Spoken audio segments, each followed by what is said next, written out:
Hi everybody, I'm back here with another segment in gardening. A little windy here today. I'll show you a little bit of what I've done with the peas. I put the trellis up for the peas now, so they all can climb up.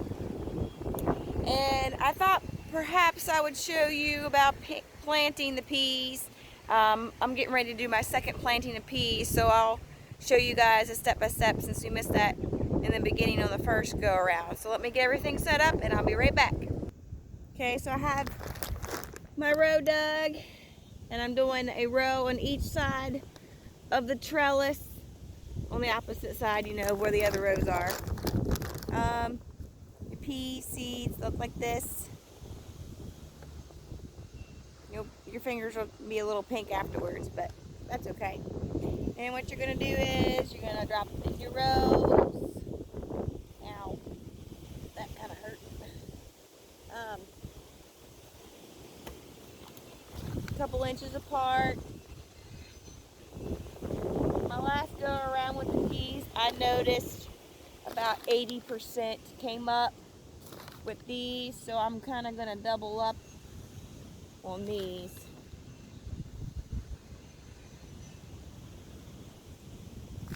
Just to make sure that I get a nice row out of them.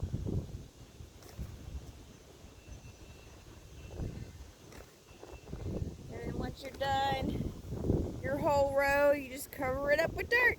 And that's it for planting peas. Now once your peas start growing, you're going to want to take a check on it and make sure you're getting all the weeds out. What I do is I hoe, alongside of them, and then I kind of let it dry a little bit, any of the weeds.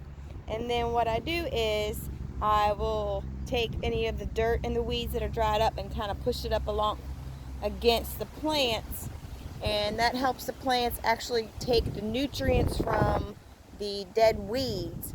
So, the weeds are trying to take from the peas.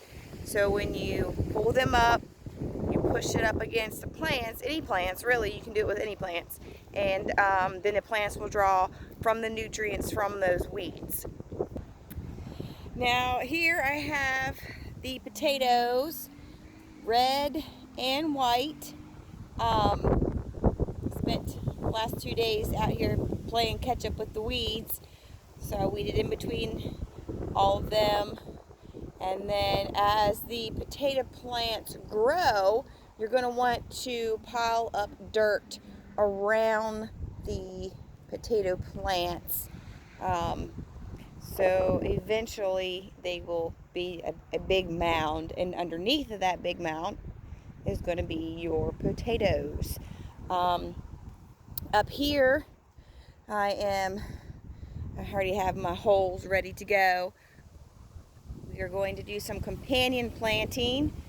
We're going to do lettuce in between the potatoes. What I'm going to do is I'm going to stagger my lettuce planting, so I'll have lettuce here, and then a couple weeks later on there'll be more lettuce and so forth. So that way I'm not bombarded with a whole bunch of lettuce and I'm not able to do anything with it. So let me get set up here and I'll show you real quick how to plant the lettuce. Okay, so I have my holes dug for the lettuce. These are the seeds that I got, Southern States brand. Now as you can see, they're really small. Kind of fall in line with the carrots being really small. So this is okay. You can go ahead and sow these into the ground. You don't have to pre-plant them inside.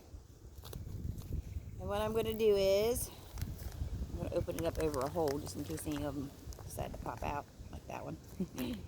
Okay, and I'm going to take a couple little seeds, put them in the hole, and then you're just going to cover it up nice and even, just like that. Lettuce can be planted with potatoes, like I stated before. They are companion plants. So I am planting them in between. So in that hole. And what I'll do is mark these spots so I don't accidentally hoe down into them when I am weeding. Or there.